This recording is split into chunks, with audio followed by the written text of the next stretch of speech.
Donc je vous rappelle qu'on a quand même, bonjour à tous déjà, on, on se rejoint pour cet après-midi de la suite de cette journée gouvernance de l'information, du numérique et des data, organisée par Serdar Archimag. Je suis Eric Leven, je suis journaliste pour Archimag et je suis responsable d'ACE, qui est l'agence de communication qui est adossée à Archimag.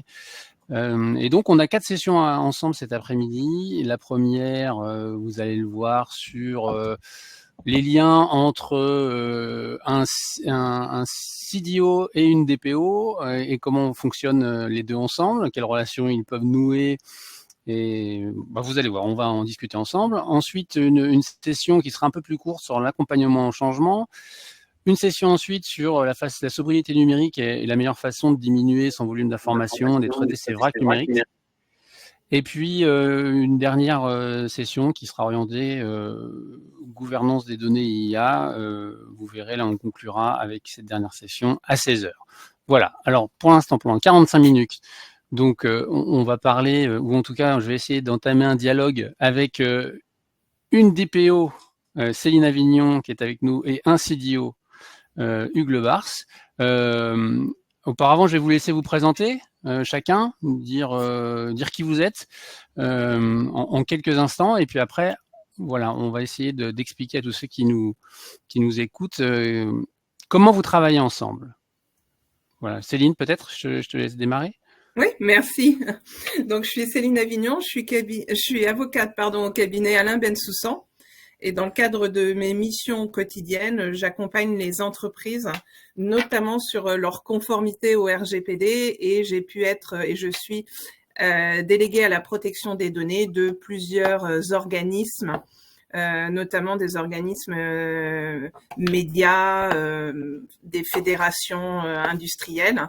Et donc, je suis déléguée à la protection des données externes.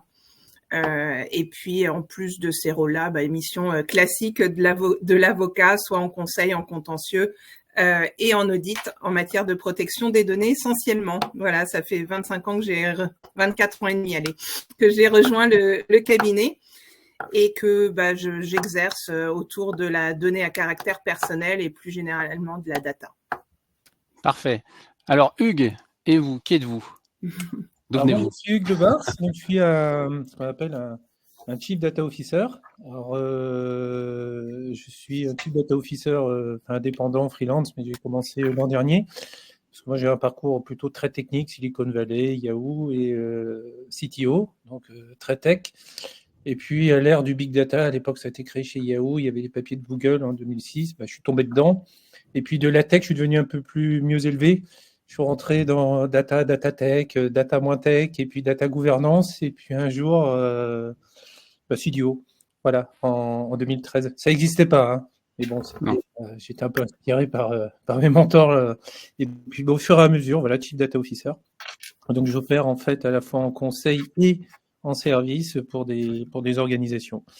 Je dis conseil et service parce qu'en général, vous verrez les gens qui sont plutôt en conseil et qui ne font pas, et ceux qui font, qui ne vont pas faire de conseil. Et moi, je me dis, il faut aller dans les deux.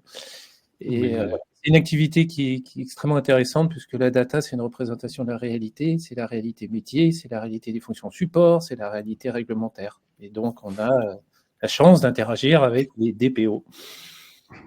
Parfait.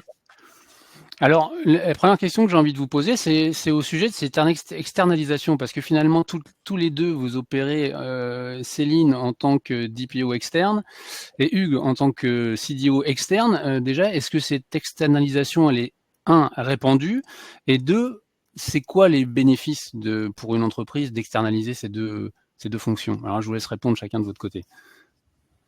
Céline, toujours au premier. Ah, d'accord. J'y vais alors, je me lance.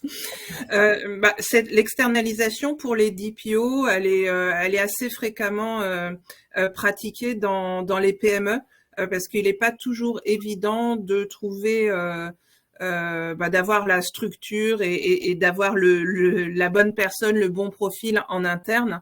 Donc, c'est tout à fait courant dans les PME d'externaliser. Et puis après, même au niveau des grands groupes, parfois, il y a un choix qui est effectué d'externaliser cette fonction. Après, l'avantage, effectivement, c'est on peut avoir comme ça, on peut avoir la charge initiale externalisée et puis au fur et à mesure faire le transfert de savoir-faire à quelqu'un que l'on forme, par exemple, la première ou deuxième année, et puis on donne les manettes au fur et à mesure. Donc, c'est l'un des avantages pour faire monter en compétences des profils internes qui n'ont pas forcément initialement cette compétence. Parce que c'est vrai que il n'est pas toujours évident d'avoir la personne qui est en fait le délégué à la protection des données. Il doit avoir un peu quand même une teinture juridique, même s'il n'est pas forcément juriste de métier. Il doit quand même un peu connaître les technos. Surtout en ce moment, c'est quand même. Il doit aussi faire un peu d'orga. Il doit être quand même suffisamment proche des métiers. Donc, il doit quand même avoir plusieurs compétences et puis ajouter à ça une petite couche sécurité. Donc, effectivement, c'est parfois assez difficile d'avoir en interne ces différentes compétences dans une seule personne, d'où l'externalisation possible. Et puis après, il y a aussi des problématiques, on va dire, plus économiques et financières. Donc voilà un petit peu pour cette possibilité qui est accordée aux organismes d'internaliser ou d'externaliser cette fonction de délégué à la protection des données. Très bien, merci. Et Hugues, de votre côté, en tant que CDO, là, c'est peut-être moins répondu, non? Alors, en tant que CDO, finalement, j'ai à peu près la même. Je vais avoir une réponse un peu similaire à celle de Céline. On est encore dans. La raison, c'est qu'il y a beaucoup d'organisations qui sont encore dans le modèle. Vous avez les fonctions, ceux qui définissent les bonnes choses à faire, donc ceux qui définissent la valeur, les fonctions business, ou quand vous êtes dans la fonction plutôt dans le bien public, le privé public, on va dire définir la valeur des choses, qu'est-ce qu'on veut. Et puis vous avez les fonctions, on va dire techniques, fonctions support où le CDO se trouve. On va appeler ça. Alors il y a les RH, la finance et on va dire les fonctions IT. Voilà, les techs. Et la data, c'est entre les deux. Voilà. Donc les architectes vous diront ça, entre les deux. Et il y a encore des organisations où ce rôle est entendu, enfin, l'importance de la donnée est entendue, mais l'incarnation n'est pas formalisée. N'est pas formalisée au travers de rôles et de fonctions, donc c'est le Chief Data Officer. Donc souvent, quand vous attaquez quelque chose de nouveau, c'est pas évident de commencer depuis zéro soi-même. Donc vous allez chercher quelqu'un à l'extérieur qui vous montre le chemin, qui met ça en place. Et puis ensuite, il est décidé d'internaliser la fonction. Alors l'intérêt aussi de l'avoir en externe, qui va motiver les organisations, c'est que à toute chose nouvelle, c'est la nouveauté, ce qu'on appelle le changement. Donc vous, sans le vouloir, vous allez changer des habitudes. Vous allez provoquer, il y a ceux qui veulent bouger, il y a ceux qui vont suivre, il y a ceux qui vont être un peu en mode défensif. Et il s'agit de faire bouger les choses. Et il n'y a rien de tel que d'avoir en fait quelqu'un qui est à l'extérieur pour faire bouger les choses à l'intérieur. Je l'ai vécu moi personnellement, quand vous êtes à l'intérieur et vous trouvez CDO, moi j'ai découvert la transformation, ce qu'on appelle digital comme ça, quand vous êtes à l'intérieur de l'organisation et que vous agissez comme un agent de changement, c'est très difficile. Vous avez on a plus d'impact en étant de l'externe, tout de suite. Quand vous êtes à l'extérieur, je vais être un peu osé, vous êtes à l'extérieur, vous avez un contrat avec une durée limitée, je ne vais pas dire que vous êtes un mercenaire, mais vous dites, bon, voilà, les conditions, c'est comme ça, on va faire comme ça, genre, entre guillemets, évidemment, que ça vous plaise ou ça vous plaise pas, moi je vous dis, tel que les choses doivent être faites, et on va les faire comme ça. Donc, à un moment, c'est un peu comme vous décidez de vous mettre à la course à pied, vous courez le marathon, vous avez un coach et puis qui lui dit « Allez, on y va ». Il est bienveillant, mais il est rigoureux et puis ça pique un petit peu. Mais on vous demande de faire ça. Et à un moment, peut-être qu'on va dire « Bon, stop, maintenant, on va voir quelqu'un en interne. Il y a des raisons de coût pour internaliser la fonction et la rendre pérenne. » Donc, vous pouvez faire, quand vous venez de l'extérieur, vous pouvez faire des choses que vous ne pouvez pas faire à l'intérieur. Moi, j'ai fait les deux. Il y a des avantages et des inconvénients aux deux. Il faut les deux. Donc, quand vous êtes au début de l'histoire, prenez quelqu'un à l'extérieur. Et puis, à un moment, vous dites, bon, au bout de 6 mois, 1 an, ça va, j'ai compris, maintenant, on va internaliser la fonction. Voilà. D'accord. C'est ça. Et c'est un rôle qui est polyglotte, comme le DPO. Vous parlez avec, alors dans le privé, mais ça peut être dans le public, vous allez parler avec les sales, la vente, le commerce, vous allez parler avec le marketing, le product management, le support client et service, les 4 qui vous définissent comment on va gagner de l'argent. Hein. Il y a ceux qui définissent comment on gagne de l'argent, il y a ceux qui font. Vous avez les ressources humaines, vous avez la finance, et puis vous avez les fonctions support, juridique et IT. Il y en a 8. Donc, il faut parler 8 langues. Voilà. Il faut essayer de trouver une espèce d'espéranto pour pouvoir discuter, faire les allers-retours en fait, entre les deux. Et le DPO, il vit à peu près la même chose. Voilà. Bon, heureusement, on a quand même une grammaire qui permet d'aller essayer de parler la même langue à tout le monde. Et l'enjeu, c'est de communiquer les éléments de langage à tout le monde comme ça dans l'organisation. D'accord. Alors d'ailleurs, vous avez travaillé ensemble, dans un grand groupe de médias, on va dire. Alors justement, comment ça s'est passé, cette relation entre CDO et DPO? Est-ce que vous êtes arrivés en même temps? Est-ce que vos deux missions se sont télescopées? Comment vous êtes entrés en relation? Et surtout, comment vous avez noué cette relation entre vous deux et avec les autres métiers dont vous parliez, Hugues? Je ne vais pas parler pour Céline, mais en tout cas, moi, quand je suis arrivé, est-ce qu'ils ont un DPO? Est-ce qu'ils ont un DPO? Est-ce qu'ils ont un DPO? Parce que quand il n'y en a pas, la nature n'aime pas le vide. C'est celui qui est au plus près ou celle qui est au plus près qui va s'y coller. Alors, indépendamment du fait que le DPO, il y a normalement une notion d'indépendance. Hein, vous ne pouvez pas être soumis en fait aux contraintes business. CDO Business a dit voilà, parce qu'un CDO en fonction de support va dire est au service du business. Ah, vous voulez? Ok. Bon, moi je vous l'ai dit. Hein, je vous l'ai dit, il ne faut pas aller là. Il y a du risque, il y a des menaces. Vous décidez, vous y allez. Ok. Le DPO. Alors, vous voulez dire que votre premier réflexe en arrivant, c'est de savoir si vraiment cette fonction de DPO elle est quelqu'un à dire ça, quoi. Quand vous avez la donnée, c'est une représentation de la réalité. Donc, je ne vais pas rentrer dans les catalogues, les représentations, les modèles techniques, etc. Mais en général, vous avez, on va dire, des sujets de conformité. Vous allez dire, protection des données personnelles, et puis les autres. Je fais un schéma. Voilà. Et puis à un moment, sur la protection des données personnelles, le CDO, il est quand même éduqué. Il va connaître les considérants du RGPD, il va connaître les 99 articles, il les a déjà lus au moins une fois, avec les 9 chapitres. Et puis, il a vu quelque part au chapitre 31 qu'il y a 2 amendes quand même, et puis il y a quelques articles quand même qu'il faut connaître. Et à un moment, il faut être expert sur le sujet, il faut le suivre de près, parce que c'est toute une activité. Vous avez des checklists, la DPIA, des choses comme ça. Et donc, on sait qu'on va avoir ce chapitre et qu'il va être porté et qu'il faut l'adresser. Donc, on est très content d'avoir un Data Protection Officer qui est dans les parages et à qui on va nouer les contacts. Donc, moi, j'ai eu de la chance. Et quand je suis arrivé, j'étais le chanceux dans l'histoire. Parce que moi, je suis arrivé. C'est moi qui ai ramé au début. Céline, elle était là, je ne sais pas, elle s'est dit, alors la data DPO, en fait, entre ces 4 fonctions business, les 2 hybrides, finance RH et la tech, le DPO, il est sur une autre galaxie là-dessus. Donc, vous prenez, et si vous avez un Chief Data Officer qui est ici, en fait, il est à mi-chemin entre le DPO et puis toutes ces fonctions-là.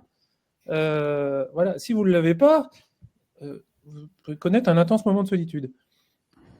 Ouais, mais pour nous, côté DPO, c'est aussi hyper important parce que quelle que soit l'expérience et l'organisme, on a besoin de cartographier les données, on a besoin de connaître où se situe la donnée, qui utilise, qui échange, qui fait quoi, les relations entre les outils.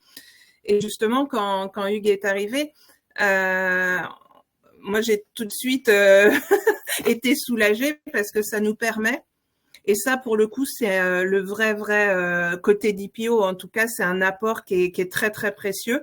C'est de se dire, enfin, je vais avoir quelqu'un à l'intérieur qui va cartographier, qui va me dire exactement où sont les données et quels sont les liens. Parce que sinon, on peut avoir différents interlocuteurs dans les différents métiers.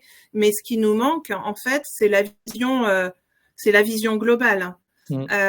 Et là, ça nous permet de rassembler tous les éléments et d'avoir une sorte de cartographie, de carte de la donnée. Et nous, après, de déployer plus efficacement les mesures de conformité, les politiques de conformité, etc. Et ça, c'est vrai que tant qu'on n'a pas quelqu'un comme Hugues à l'intérieur, les services, les métiers nous expliquent les outils, les traitements qui sont mis en œuvre, etc. Mais il nous manque cette approche globale entre guillemets de la donnée. Et pour le coup, c'est vrai que c'est beaucoup plus confortable d'être. Et puis même dans le plan d'action d'Hugues, il y a des choses qui nécessairement tirent vers le haut la conformité, protection, enfin RGPD, loi informatique et liberté. Donc il y a des vraies synergies entre nos deux métiers. Mais d'ailleurs, qu'est-ce qui a motivé ce recrutement, enfin cette externalisation? C'était des enjeux vraiment uniquement de conformité? Il y avait des enjeux business aussi? Enfin, ou est-ce qu'il y avait quelque chose de particulier qui a été l'élément déclencheur de votre venue, Hugues, d'abord, j'imagine, peut-être? Je vais vous dire, un philosophe pourrait vous dire ça, je pense. Une boîte privée, une société privée, ou même dans le bien public, si les valeurs sont différentes, mais dans le privé, une société privée, c'est fait pour quoi? C'est fait pour gagner de l'argent. Donc, si vous me posez la question, quelle est la motivation? Je vais dire, bon, alors, on a un business, on veut gagner de l'argent, on comprend bien que là, la data, c'est important, et que la donnée devient un capital, un asset, a de la valeur. Ouais, alors, laquelle? Donc, il faut la protéger comme un capital, comme un patrimoine. Donc, c'est un peu comme le CDO, c'est un peu le CFO, le directeur financier, mais de la data. Sauf que la donnée et les euros, c'est pas pareil. Si vous mettez 1 euro plus du temps, ça s'appelle un investissement. Si vous mettez une donnée plus du temps, ça fait rien du tout. Il faut prendre une donnée plus une donnée. Ah oui, là, ça peut donner de la valeur, ça s'appelle une corrélation. Voilà. Donc, mais il y a des similitudes. Donc, il y a cette prise de conscience de dire, mais là, il nous faut quelqu'un là qui traduit notre monde réel, les 6, les 4 business et finance RH, un peu dans le monde de Matrix. Une représentation de la réalité avec des données, même langage, et puis ensuite, ça fait appel à des moyens, des méthodes et des techniques, et des technologies dédiées à la donnée, pour valoriser ça. Donc, c'est l'enjeu. La question, c'est il y a une valeur au bout. C'est la production de valeur. Et cette prise de conscience que cette production de valeur ne peut passer que par justement d'entretenir sa donnée comme un patrimoine, un capital, et de le protéger. Et dans ces cas-là, il y a du risque, et puis il y a de la menace, et puis il y a des contraintes internes, des règles métiers, mais il y a aussi des règles externes, le réglementaire. Il y a le réglementaire RGPD, mais il y en a d'autres. Oui, d'ailleurs, il y a quoi d'autre oui, il y en a beaucoup, je pense, Digital Market Act, Digital Services Act, NIS 2, AI Act, il y a un paquet. J'imagine que ça impacte vos deux métiers de manière que vous êtes en veille en permanence sur tout ça.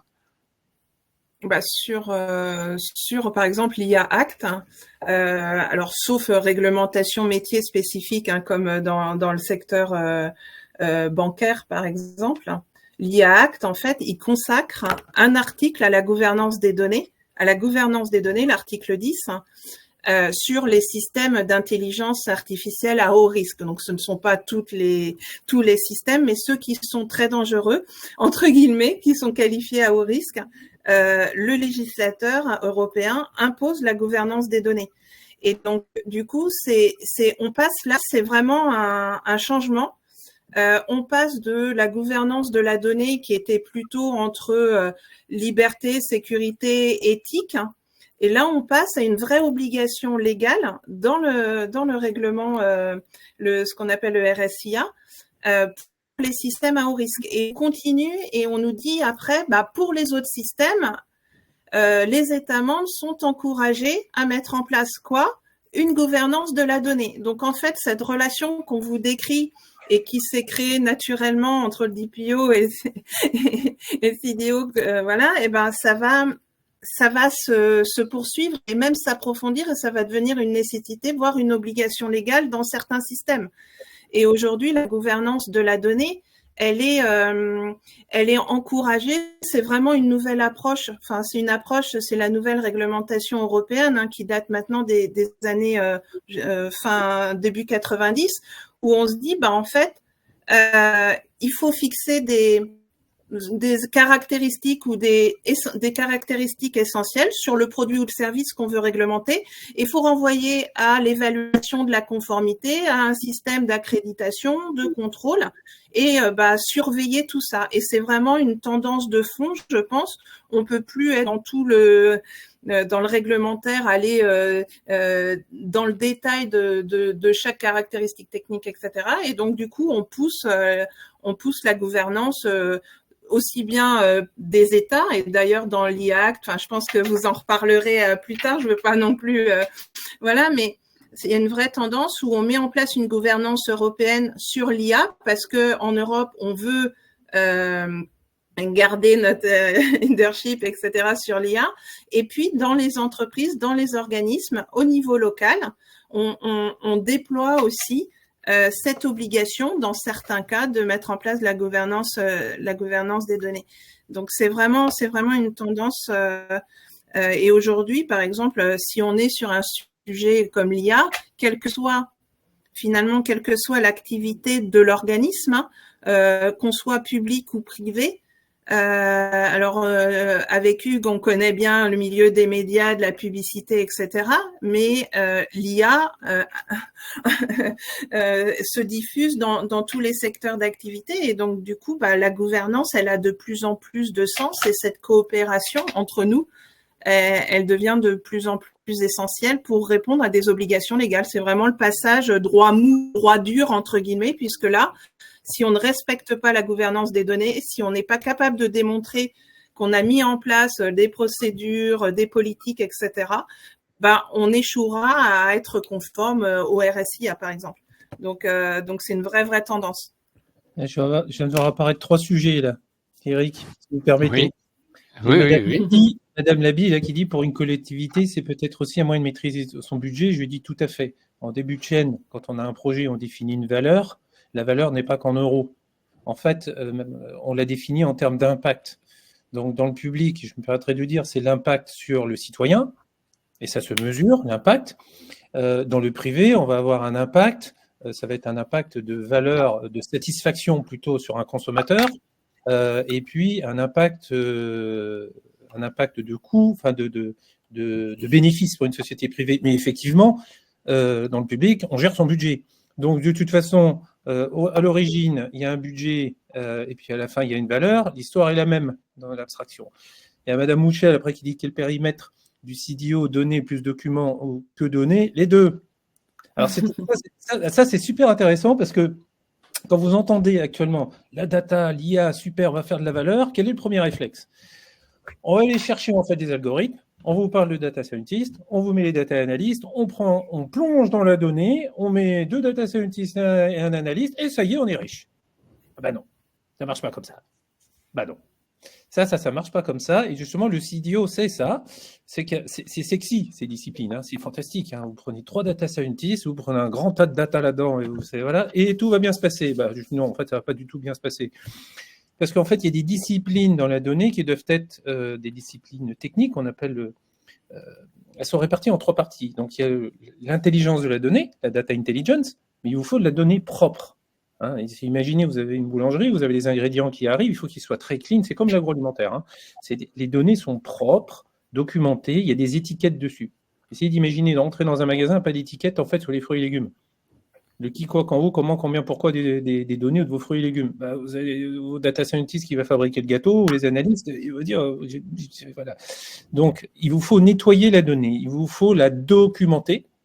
Il y a des techniques pour ça, il y a des catalogues de données, même les DPO, ils ont leur outil de catalogage et de documentation de la donnée. Donc oui, il y a de la donnée, au sens data intelligence, mais avant, il faut passer par des étapes telles que l'architecture de données, la qualité de données, le metadata management, l'intégration de l'interopérabilité, la modélisation, il y a la BI et Data Warehouse qui arrivent après, la documentation et le content management, autant de disciplines qui vous permettent d'arriver ensuite, même si vous allez un peu le plus vite possible, vers sacro-sainte valorisation de la donnée pour convertir de la donnée en information. Si vous ne le faites pas, je vous promets les pires mots.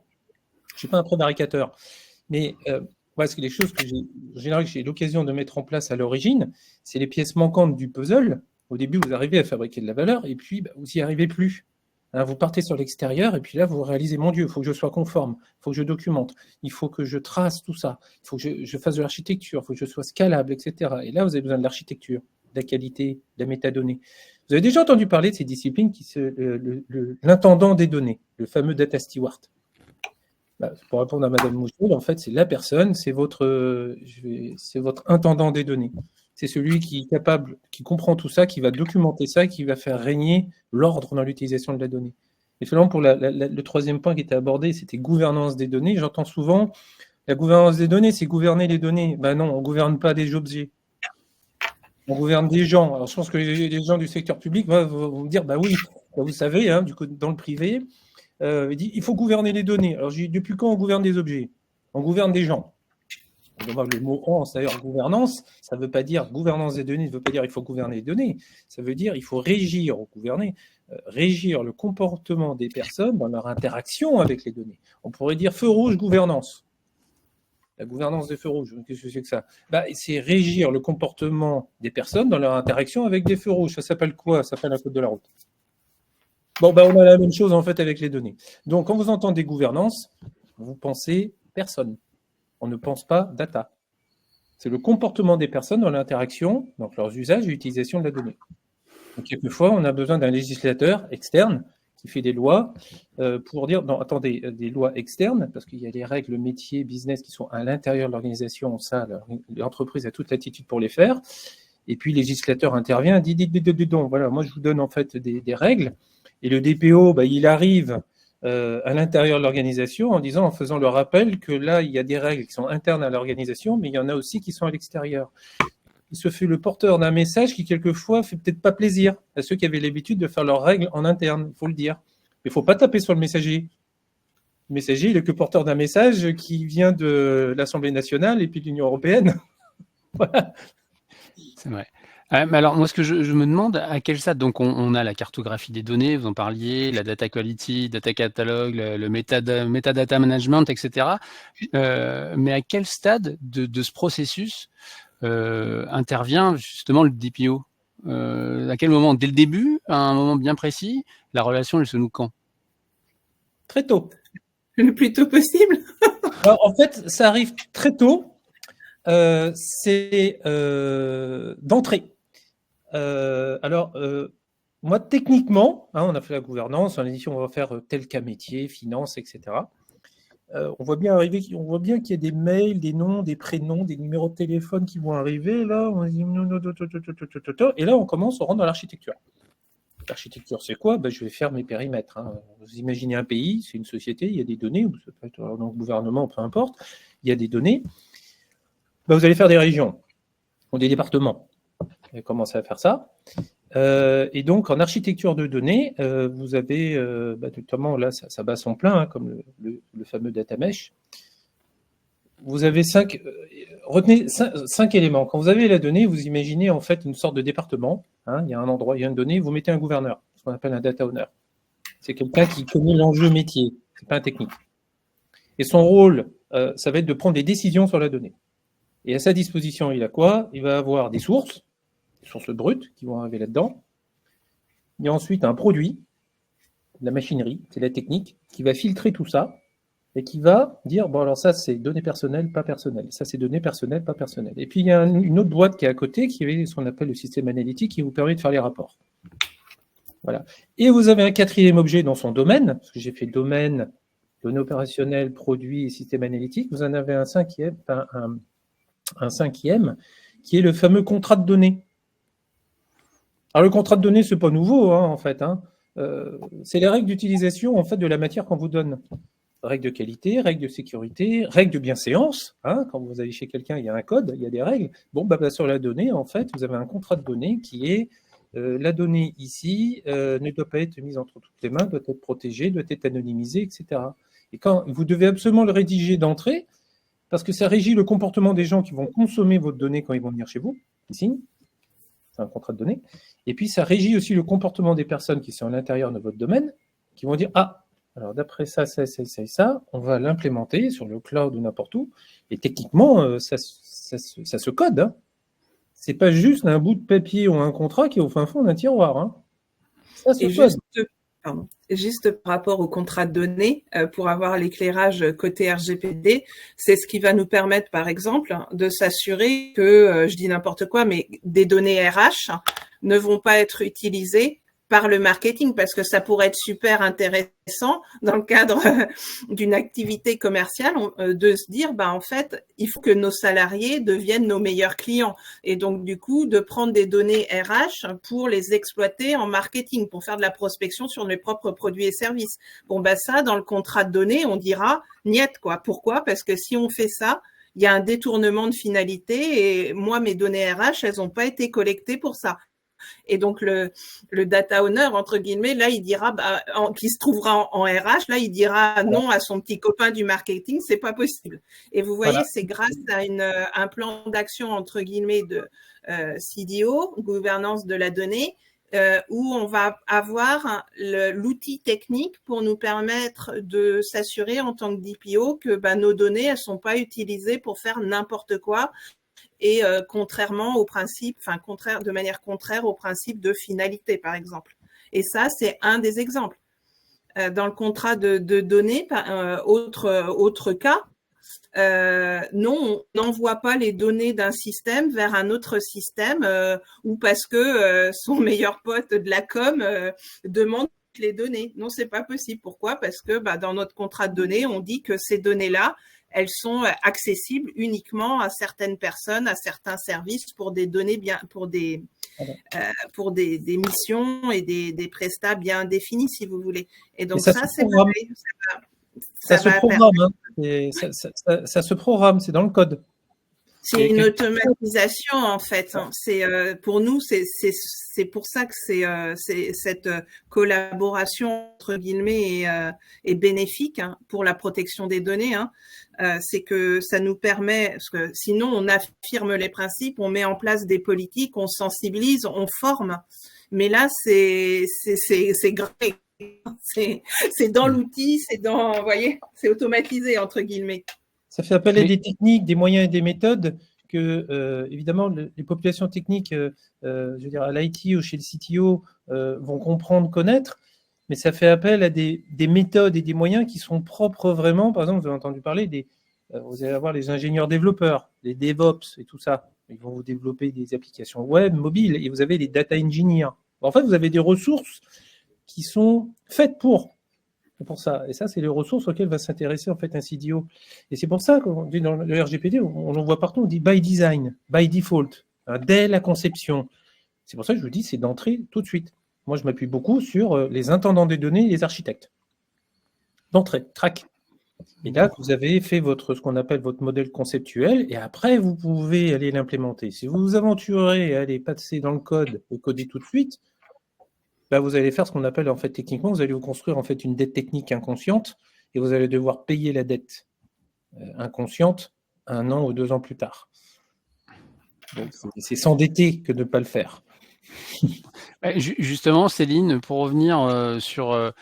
parce que tu es avocate de métier, est-ce que la frontière elle doit être souvent ténue entre l'avocate et la DPO quand on est en externe comme ça? Je vis bien les deux casquettes. Oui. ça va, je consulte. D'accord. C'est un peu il y a quand même une petite différence puisque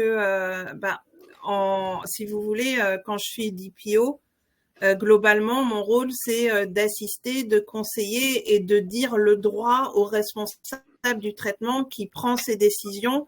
Et moi, dans mes recommandations, normalement, j'ai pas intégré les contraintes business, etc.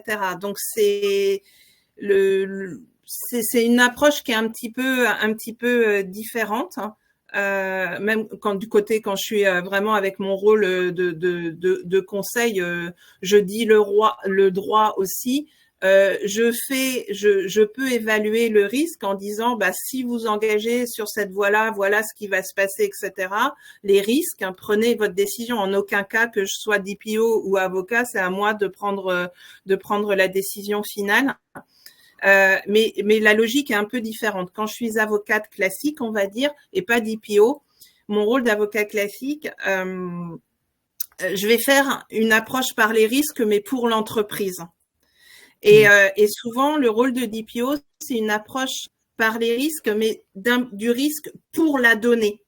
Vous voyez ? Et moi, c'est c'est ça la grosse différence.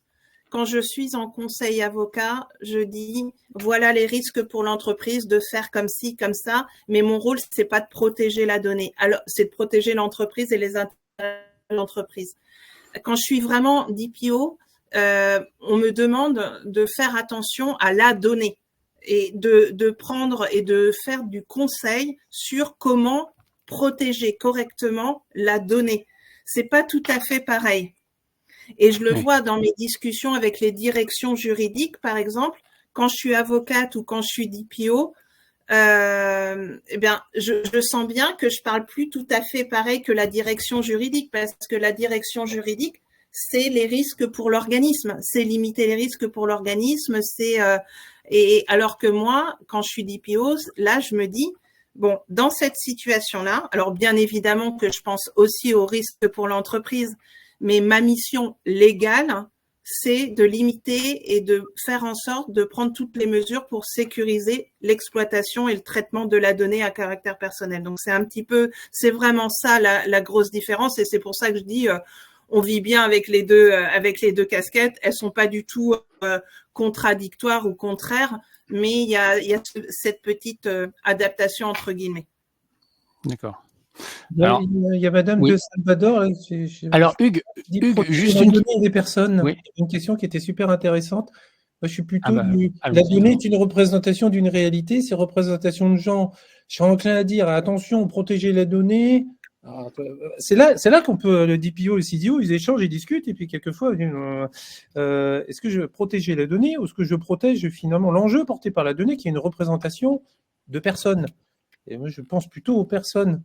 Alors c'est protéger la donnée ou les personnes concernées. Je renvoie la balle à Céline. Comme la donnée s'applique à une personne, in fine, on protège aussi la personne. Mais c'est vrai que l'objet juridique, entre guillemets, qui est protégé par le RGPD, c'est la donnée à caractère personnel, mais parce qu'elle est rattachée à une personne physique. Donc, in fine, quand vous réglementez les données de santé, vous protégez aussi l'exploitation et vous protégez, in fine, la personne. Quand on prend des mesures particulières sur les données des mineurs, ce qu'on cherche à protéger, c'est le mineur. Enfin, donc, tout ça est un peu lié. Et le sujet de droit dans le RGPD, c'est bien la personne concernée. Donc, et derrière tout ça, il y a quand même aussi le respect des droits et principes fondamentaux, quand même, faut pas l'oublier, de la personne. La loi porte sur la donnée, mais l'esprit des lois, c'est bien la personne. Merci. Alors en tout cas, il y a une autre question qu'on va prendre juste après qui était assez intéressante que je vais vous poser. Mais avant, comme on va avoir une session sur la sobriété numérique, vous savez, le fait de gérer les vracs de données ou les vracs documentaires, là, je m'adresse peut-être plutôt à Hugues. Est-ce que cette question de la réduction de l'empreinte carbone, justement en s'emparant de la question de la gestion des données, de la gouvernance des données, en traitant ça de bien. Est-ce que ça fait sens? Est-ce que ça fait écho au sein des entreprises, au sein des administrations? Est-ce que c'est un sujet ou pour l'instant on n'en est pas encore à ce stade-là, à se demander si on va réduire l'empreinte carbone Alors, de toute façon, il y a deux choses où ça fait sens. Il y a un sens, on va dire, contraint, parce qu'il y a la directive sur le CSRD, le Corporate Sustainability Report Directive, une directive européenne qui dit maintenant vous allez nous faire en fait un rapport donc de votre empreinte, votre empreinte carbone, et puis avec une rigueur financière, avec la rigueur de la connaissance data financière, et puis si vous le faites pas, ça va vous couper grosso modo l'accès à certains marchés. Voilà. Donc de toute façon pas le choix. Le second, c'est que il y a encore cette habitude de se dire plus j'ai de données, plus j'ai de valeur. Il faut. C'est pas le volume qui va faire ça, c'est plutôt la qualité de vos données qui va vraiment générer de la valeur et de la variété. Et évidemment, si vous êtes concentré sur la qualité et la variété, vous n'avez pas besoin d'une grande volumétrie. Et si vous vous concentrez là-dessus, vous allez réduire en fait votre temps de compute, de stockage, de choses comme ça. Et naturellement, vous allez réduire en fait, les kilowattheures que vous allez consommer. Et la contrainte réglementaire va amener en fait finalement à se comporter un peu de façon frugale et plus disciplinée et rigoureuse. Donc c'est une bonne chose. Parce qu'en fait, on gaspille. Il y a une époque, dans les années 90 ou 2000, on prenait du code embarqué. Moi, je me souviens, on codait en fait à l'octet près. Maintenant, ça marche pas, il y a une fuite, on rajoute des serveurs. Oui, non, il faut que ça cesse. C'est pour ça qu'il faudrait faire venir d'ailleurs des anciens d'ailleurs dans le code. Ça serait pas mal de mettre un fait dedans. On va y revenir de toute façon. C'est une contrainte qui va nous amener en fait à finalement être plus frugal, plus efficace. D'ailleurs, ça c'est quelque chose dans les perçu. Pardon. Dans les codes de bonne conduite, etc., sur l'IA, l'environnement, c'est une majeure. On a la qualité, on a plein de choses, et on a aussi les aspects environnementaux qui doivent être intégrés dans les codes de bonne conduite, entre guillemets, de l'exploitation de la donnée dans l'intelligence artificielle. Donc, il y a une vraie préoccupation à ce niveau-là. C'est bien d'être ingénieur, et je vous assure, il faut être d'abord ingénieux. Exactement. Il y a des gens ingénieux qui ne sont pas ingénieurs, et je vous assure, ils vous font des trucs assez phénoménaux quand même avec la donnée. Parce que la donnée, c'est quelque chose qui... Ok, il y a des écoles, il y a des choses comme ça, mais vous avez des gens qui sont analytiques par nature. Je dis, la donnée, c'est une représentation de la réalité. Donc, c'est une façon de se représenter la réalité. Et vous avez des gens, je les ai vus, ils sont quasiment habités, ils voient le truc comme ça. Voilà. Je suis presque jaloux quelquefois. Alors, il nous reste 3 minutes et peut-être une question, Céline. Comment faites-vous pour imposer le rôle du DPO auprès de la direction, du département IT, des employés, et faire en sorte que les recommandations et décisions soient prises dans l'entreprise et dans le déploiement des systèmes informatiques? Est-ce qu'il y a une recette miracle pour imposer ce rôle? Sans arrêt, je reviens. On me chasse, je rentre. J'ai une capacité à revenir à la charge qui est assez importante. Donc, non, mais je pense que ça passe par l'information, la sensibilisation, et c'est ça le plus difficile. Enfin, je sais, parmi toutes les personnes présentes, je ne sais pas si on a des DPO, mais il faut sans arrêt être dans la formation, la sensibilisation, et au fur et à mesure, ça prend petit à petit. Après, c'est clair que tout dépend aussi de l'implication de la direction générale sur ces sujets-là. Parce que si le DPO n'est pas soutenu, encouragé en interne par la direction générale, ça sera d'autant plus compliqué. Et même quand il est soutenu, globalement, il faut 1 an ou 2 pour que les opérationnels s'habituent à notre présence, etc. Et c'est pas simple. Et il faut aussi se dire que dans le cadre de projets, etc., ça peut paraître aussi contraignant aux opérationnels. Donc, il y a une certaine... au début, il faut aussi y aller délicatement. Et dernière question, j'ai envie de poser la même question à Hugues. Comment on fait pour imposer un CDO? Imposer? Oui. Non, rien du tout. Non. Il faut. Avant, j'ai toujours cherché en fait les pain points. Vous savez, les points de douleur. On peut avoir très très mal. Et puis à un moment, vous arrivez, vous expliquez un truc, et puis la personne vous dit non, mais c'est bon, j'ai compris. C'est mal. Et puis quand ça fait très très mal, vous arrivez. Bon, alors vous êtes prêts à m'écouter maintenant? Bon, alors on y va. Voilà. Et voilà. Non, faut pas s'imposer. Souvent, on parle de. Je crois pas, moi, par exemple, à la résistance au changement. Moi, je pense qu'en fait, les gens résistent à ce qui va à contre-courant de l'intérêt au présent. Donc, si vous voulez amener des gens à changer et accepter quelque chose, il faut leur montrer par l'exemple, d'où le service, pas que le conseil, que il y va de leur intérêt. C'est par intérêt qu'il faut le faire. Donc, il y a un impact. Alors, pour le DPO, finalement, je dirais pour le DPO, il y a un driver, enfin, j'utilise des anglicismes, mais il y a un driver qui est super sympa, indépendamment de la conformité qui est imposée avec les amendes et tout, etc. Les financiers le voient. Il y a quand même, c'est un excellent moyen, le cas de conformité du RGPD, pour commencer sa gouvernance des données. Pour commencer une gouvernance des données, vous avez besoin d'un cas impactant. Alors, vous avez plusieurs cas et vous avez le cas de conformité. Voilà, vous faites les deux en un. Et c'est super. Vous allez rentrer dans l'architecture, vous allez rentrer dans l'intendance, vous allez faire toute la chaîne en fait du data management, et vous allez vous éclater. Une fois que vous avez fait ça, vous allez appliquer cette rigueur et cette discipline, comme pour s'entraîner au marathon, sur d'autres courses. Voilà. Et après, la problématique pour le DPO est un peu différente dans le secteur public où le DPO est obligatoire et le secteur privé où parfois il n'est pas obligatoire.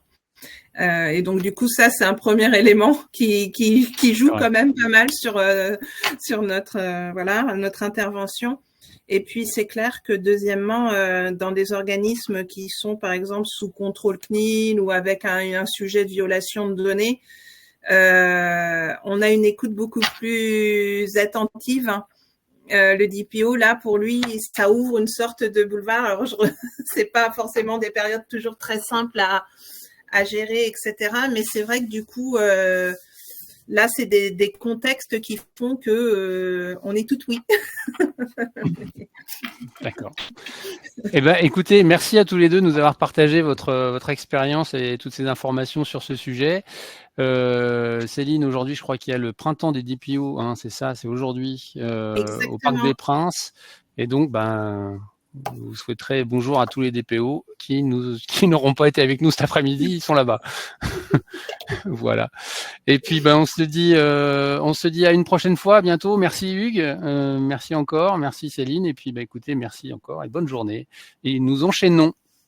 Merci à tout le monde. Bonne fin d'après-midi à tous.